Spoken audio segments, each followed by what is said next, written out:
best I've ever felt, in life ever. And then, things happen, no excuses, but excuses. And I gained the weight back. And then, so last January, I was at 325 pounds. Oh. And I was like, geez, like it's back again, like Yeah, I yeah. gotta kick things back in gear again. Mm-hmm. And so as of now, I'm at 245, Oh. trying to get down to, hopefully a good 200 pounds, Yeah. but like solid, and just try to be making great decisions with the food I'm eating. And from starting till now, there's just, I'm still learning every day when I'm watching on things on social media, like what's the new way to do things or what's the better way to do things. Okay, hello everyone. This is. You didn't even put on the mic on me yet. Keep it professional. You have to put it on yourself, bro. Oh gosh. Okay. Oh man, this is what. Listen, which camera am I looking into? This one. That one. Listen, okay. Mickey said to come here to the show. She said, "Don't worry, it's gonna be the greatest podcast you ever came to." Mm-hmm. And I got here, and so far so good. But like, the mic wasn't even on. Oh my right. god. Are we good now? We good. Okay. Starting. Edit. Yes. Snip, snip. Oh.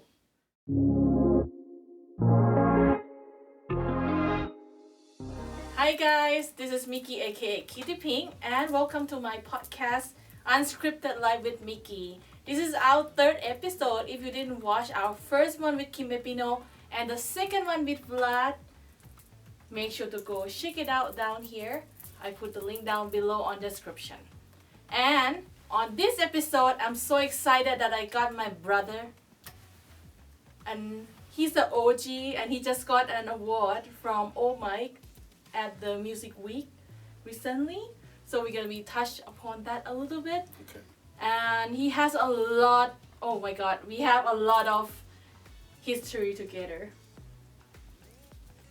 Because he used to work here at CSU and he was a show host for the Bring Your A game that I actually make a joke, make a promo as a Bring Your Asian Games for my radio show called Asian Fluence every Tuesday from 8 to 9 p.m.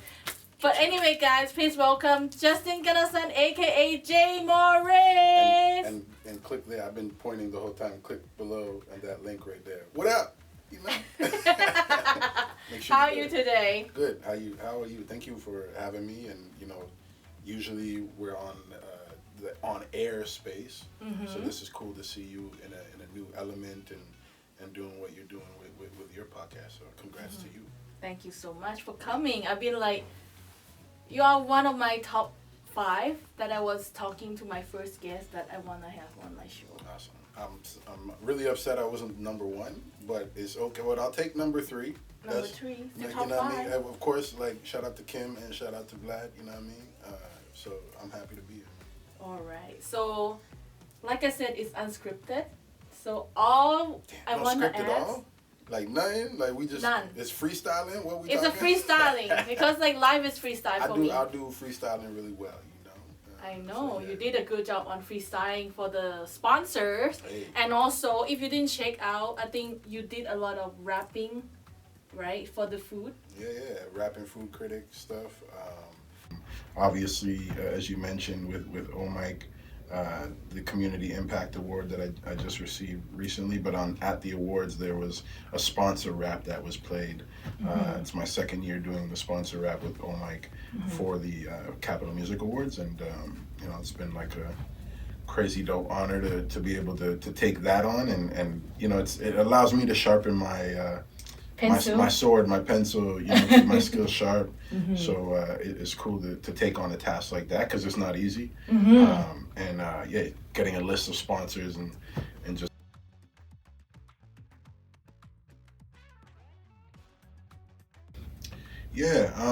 My pops, Ross Lee, is a reggae singer, and so music has been sort of presented to me since I was a little kid. I vividly remember, I don't know what venue it was, but I vividly remember being brought on stage at a very, very young age by my dad and seeing, just the crowd and being sort of, I remember, the sound of the crowd cheering, and when he was like, make some noise for my son, the crowd going crazy. And so, that is in the back of my mind, and fast forward like years later, I was in high school, and one of my friends was in the lunch cafeteria, and he was writing, and I didn't know necessarily what he was doing, even though like I've sat beside my pops before where he's like written songs and asked me to help him write. I never put two and two together. So when I saw my friend writing, he said, "Oh, I'm rapping." And I'm rapping. Like at that time, I really only knew I knew rap, but I didn't know you would write rap songs. Essentially, I didn't know that idea, but I did know songwriting because I was helping my dad with reggae songs, writing down while he was saying the lyrics. I'd write it down for him, kind of thing, So I got that structure. Put my friend doing his thing with the rap, and that same night after finding out what my friend was doing, I went home, and I remember seeing like a song from Nas. I feel like it was like I can't remember the title. Nasty, like that record, however it goes. And that record right there inspired me to be like, yo, I think I could do it now too. So that moment plus, what I saw at school that day, I decided to write something, and it was horrible. It was terrible. First thing I wrote was horrible. And I know that you've been on the radio for 20 years. And how did that involve? Because it's I think a gray hair just popped out when you said that. Because it was because you start from rap, right? And you have your song, and then you start doing your radio show on CKCU. It's called the Word Life Show. Yeah, with DJ Alive. That was the first one in 2004 or 5 or something like that was that time frame. And then you moved to CSUO 89.1 FM. Yeah, What up? And then I had a good stint here with the BRL show for a few years, and then I went to Toronto in 2009 or something like that. And I went to CIUT 89.5 FM out there and did radio there for a bit, and then I came back in 2019 and continued with Bring It A Game Radio here until I decided to do some other things. So currently I'm not on the radio doing any, radio shows or whatnot. But today on my way here, I was telling somebody I'm on my way here, and they're like, I still hear your voice on the radio all the time. So I'm like, I guess technically I haven't left from the radio, but you're on it. You're always here, bro. Hey, my heart your is here. legacy is here. Yeah, and the right people are here. So, shout out to you and City, for what you guys are doing. And also, I know that you've been doing that, and also you also have a project that you did. It's called Hip Hop Food Drive. Yeah. It's a 10-year already, right? This year would technically be the 11th, and take a break. This might be breaking news here, Okay. This is the first time I've talked about it since I've decided. Yeah. I guess I haven't decided since I've thought about it. Okay. This is the first time I'm talking about my thought. Okay. Said it. We freestyle here. So the Hip Hop Food Drive has been going on for 10 years. This year would be the 11th year, and it would be happening in December if it was going to happen. Currently, right now, my thought is that I want to end it at 10 years. At 10 years. Not because I don't like doing it, but because it takes a lot to do. I've grown it to 10 cities now, and I think the capacity to do anything further after that would take a lot more from me, physically, financially, mentally, to make something like that happen. And I think my time can be better used doing something just as impactful, but just something different. And so I'm gonna sort of go back to the drawing board, go back to the ideas that I've thought about over these times, and how I could change it up. Will it still be called Hip Hop Food Drive? Who knows? Will it be something different? Who knows? But that's kind of where my mind is right now, and it's the first time I've talked about it. And I know that Hip Hop Food Drive is actually related to your kind of younger self. So how that happened? for me it was 16 years old. I started living on my own, and those times I was going to school.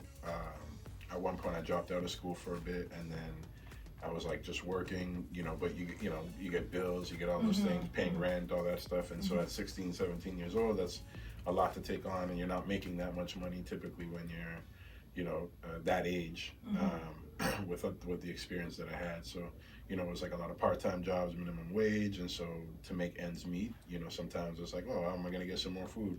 Go to a food bank. Even growing up, there was times where, I would go to community centers and bring home, they would be like, oh, does anybody want to take home something? And I'd be like, oh, let me bring home a box of food, sure. And I'd bring it home, and my mom would be like, wow, like, can't believe you brought this, like.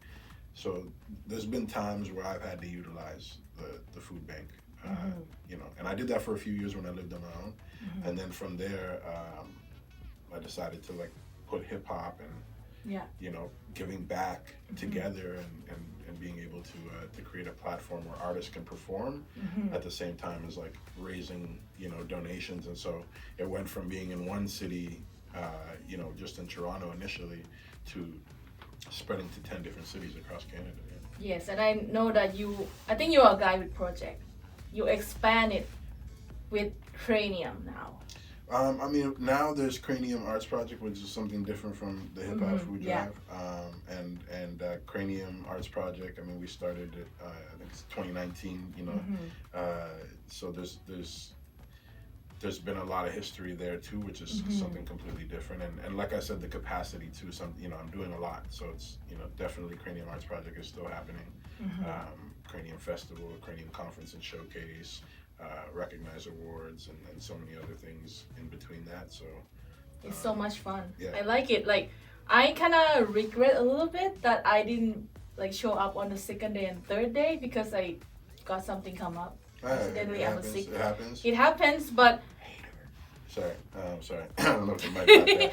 But last year, I was there 4 days straight, guy. Yeah, no, you always support. And when you do come out, you always do like a reel and like a recap and stuff. And, I always love to do that. It it's tags fun. me all the time. But thank you. Yeah, you should be appreciated. I the time. appreciate it. So thank you for your support, brother. I'm just joking. I wasn't. I wasn't. Oh my god, guys. Okay, like bring back to our because Justin used to work here at the CHUO, and I remember one time that you text me, get ready in 5 minutes, we're gonna go to Montreal. Oh, right. For an event, right? For who was it for? We go with Timal Gagne. So shout out to Timal. For some reason I thought that never happened, and then now that you just said it, it just sparked my mind again to be like, you're right. It was for Freddie Fame's show or something. But it wasn't, you said it was like 3 a.m. in the morning or something. Yeah. And I was like, I don't remember it being 3 a.m. in the morning, but I think maybe it's because we were coming back at that time. We're coming back at 3 a.m. Yeah, so yes. You were okay. So basically, I would say my life with you, when I work with you, is unscripted. Yeah, because very unscripted. everything is like, freestyle. Okay, freestyle. Yeah. Now, get ready in 5 minutes, I'll come pick you up. Guess what show was after my show, or before my show maybe, it was before my show, on Friday nights when I was doing my show. What was the show either before me or after? I can't even remember right now. You're on Friday, right? Yeah. With Sweet Tunes and... Oh, freestyle. See? You like what I did there? Freestyle. Yeah, so I remember we all freestyle here. During those times we freestyle and we have such a fun time, because I remember when I go out with you, because you're an advertiser back then, like a marketing guy. So we're always talking about the station. Yeah. The station. And we run everywhere, and then you remember you have to bring all the stuff in your car. Yeah. So basically we turn your car to be a storage. The transport. The CHUO van. Or even we went to the rap battle. We stay until 3, 4 a.m. and we get home. Oh gosh, it's so tired, but it was fun. And hang on, because you are on rap, right? You doing rap, and then now you do marketing. What are the relationship between these two? Between rap and marketing? Yeah. Obviously with rap you gotta market what you're doing, market your product, so that's the first thing there. And then when it comes to marketing, or the tie-in that rap has with marketing, you could do rap ads and rap, advertising in rap form, which is a lot of what I do now. So Yeah. those worlds kind of tie in together, which is pretty cool actually. Okay. Because of those like experience we have together, it's really fun, guys. Like I always like remember that. And also like one time I remember you show me how to talk to the what do you call the owner Right. or business owner. Just go there and say hi. How to pitch an ad packet. Pitch an ad packet. I'm like, you got to know how to, and that's the good thing too with rap is that I'm good with words, so it's easy when when you have to pitch ads and be like, yo, this is how much it's gonna be to be on CHUO 89.1 FM, and you're gonna get this prime time slot, and this is gonna be your audience, and if you can feed those kind of things to and stats to people and confidently, you know what I mean, then people are like, so that was fun. I don't remember any of it now, but I know. But because of that, like, have you ever feel fail before? Like people don't want to buy ad, and how you manage with it? For sure. When I was working here and doing not only the show but doing like the advertising stuff here, there were so many times where I would call and try to pitch the station to people that had no idea about CHO 89.1 FM, and you get hung up on before you even call. You know what I mean? Like before it's even ringing, they're hanging up on their other line already. Like it's bad. But if there's a thing, like if you call like 100 people, you're possibly gonna get like 3, that will say yes, and so that's the mind frame that you go into it with, essentially. So that's how like you kind of and when I was growing up with it's the same thing as like all these worlds kind of tie in, or the experiences that you get. But like when I was like very, very young and started with my first project, and I was selling it out on like Canada Day, you'd go downtown and I'd be like, yo, like you want to buy my CD, and like the pitch though, the marketing pitch, or the tie into how it would work very easy was being like, do you want to support Canadian rap? And it's Canada Day, so like who's gonna say no to supporting Canadian rap on Canada Day? And people, you hit the people that are really like dressed up with all the Canadian swag. Oh, they got everything. They had the hat on, they had the shirt on. It's like, okay, they're sauced up with all this Canadian stuff on. Okay, boom, that's gonna be the person right there. I'm gonna ask if they're gonna support Canadian rap. And back then people had like cash all the time, right? Yeah. Now I don't go out and do that now. But if I was to ever go out or tell any advice to any young artists out there, make sure this time you have some form of some tap, you know what I mean, or e-transfer ready on the side that they could do. Because trust me, they'll be like, I don't have this, and you're like, don't worry, I got you.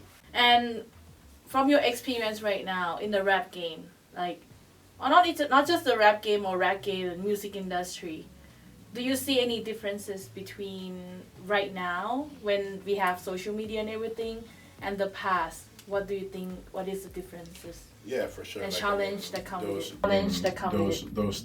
Those kind of things, even that I'm talking about, being downtown and selling, your music on Canada Day, could have been great content back then. Like imagine being back then. I'm 20. We're talking over 20 years ago, right? If I could have been like back there with, ready to shoot some content about, and we could have. We weren't thinking in the social media world, back then, right? Essentially. Yeah. So, I think definitely makes a big difference. Times have changed with social media, and from starting till now, there's just I'm still learning every day when I'm watching things on social media, like, what's the new way to do things, or what's the better way to do things, as you're still also trying to create something new that nobody else is doing too, right? So, yeah. Oh, wow. And I know that you lost a lot of weight too.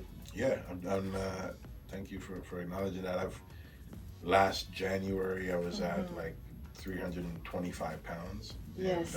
And I've had a struggle with weight loss, and just weight in general, most of my life, I think. And probably like 2017, I was at like 350 pounds. I remember and that. I lost, a whole bunch of weight, went down to like, I think 250 at the time, and was feeling like the best I've ever felt, in life ever. And then, things happen, no excuses, but excuses, and I gained the weight back, and then So last January I was at 325 pounds. Oh. And I was like, geez, like it's back again, you know, like I gotta kick things back in gear again. And so as of now I'm at 245, trying to get down to, you know, hopefully a good 200 pounds, but like solid, you know, and just try to be making great decisions with the food I'm eating, and, you know, which is it's crazy because now I started doing the rapping food critic stuff, and you're eating food and too. so I'm eating random things, and so I have to be. It's all about balance, you know. I have to. I can do a little bit of that, but I have to, for the most part, be eating right, and you know, it's tough when you travel and you're doing these events that I do all the time. It's just like, you know, you're not necessarily always making the best food decisions because you're eating in the moment sometimes, and you're hungry in the moment, you're eating whatever's around, but these are all excuses, and so it's just about learning, and I'm doing that right now. You know? And can you tell me the secret how you lose your weight? Yeah, so fasting has been key for me lately, but you know, initially, like, just better eating and being in the gym. How many days you're in the walking gym? in as much? 3-4 days, you know, when I was heavy in the gym. Currently now I work out because I have a gym at home, but I don't do like a 3-4 days, you know, as I should be doing, and that's just more like switched up my style again, found my balance, like, you know, and I've been doing a lot, so the time. It's all excuses, but I swear, excuses. I'm still, but you can see. I mean, you see. I keep myself accountable by posting stuff up on social media, so people see that I'm still at it. And like I haven't, like every week I'm still working out, you know. So but it's just not as much as I was before. Fasting though has been the key thing for me. So because back in November of last year, I was plateaued at like 290, and I couldn't lose any weight. I was just not going anywhere. And then I started fasting and continuing my working out, continuing eating better, and that's when I dropped down, you know. So so now the fasting is key. I do like 16 to 18 hours. I try to fast, intermittent fasting, and then sometimes I stretch it out a little bit longer, do 24. The longest I've done is 5 days so far. Wow. You know, I would like to go past that, but I haven't, and I also haven't been doing as many extended fasts as I did in the beginning. So yeah, I'm still learning every day about how to move in this new journey, what's not going to put me back to where I was and what's going to get me even further. And so I don't have like the right recipe to how I'm doing it, but the main thing is better eating, you know, lots of walking, lots of water, you know, the fasting, of course, and working out, you know. Those are the things. And I know that you have kids as well, many kids, and you exercise and you work, and you have festival. Like how can you manage the time? And it sounds chaos to me. Yeah, and there's probably a lot more on that too, you know, for sure. The songwritings and you know, the whole musical journey itself is a whole nother thing that most people would be, you know, going crazy just in that. But I think everything together is all a love for, and a passion for me, and it's you know, family first, you know, and then music is my like passion, you know, and what I'm put here on this earth to do. So everything related around what you just said is all music. Right? And so I've been blessed to, even if it's like, you know, working what you would call a 9-to-5 job, you know, it's still related to music, everything that I've been doing all these years, and so I've been blessed and fortunate in that regards. Wow, this is amazing. I'm like, I don't know how you can like manage everything. I remember when I see your daughters on the stage with you to take that, I'm like, and my son, don't forget and my your son son. too, your son. Too, you know? Oh, he's so cute, guys. He's so cute. I was like, they all go on the stage. I was sitting in the middle row where there's only 2 people sit next to me. And the rest of people like is empty. Oh no. And then I can hear somebody cry and screaming from back there. I'm like, who's those kids? And then they shout that, okay, for community award goes to Justin Gunderson. And that was like, the back of well, in the moment it was like my son was crying, and while they were giving the speech, before they gave the award away. Yeah. He was crying, and I'm like, what am I gonna do right now? Do I leave him here and make him cry, like, and then everybody sees him crying while I'm walking? You know, that would be awkward. I'm like, or do I take him with me? So I'm like, okay, let me just take him with me.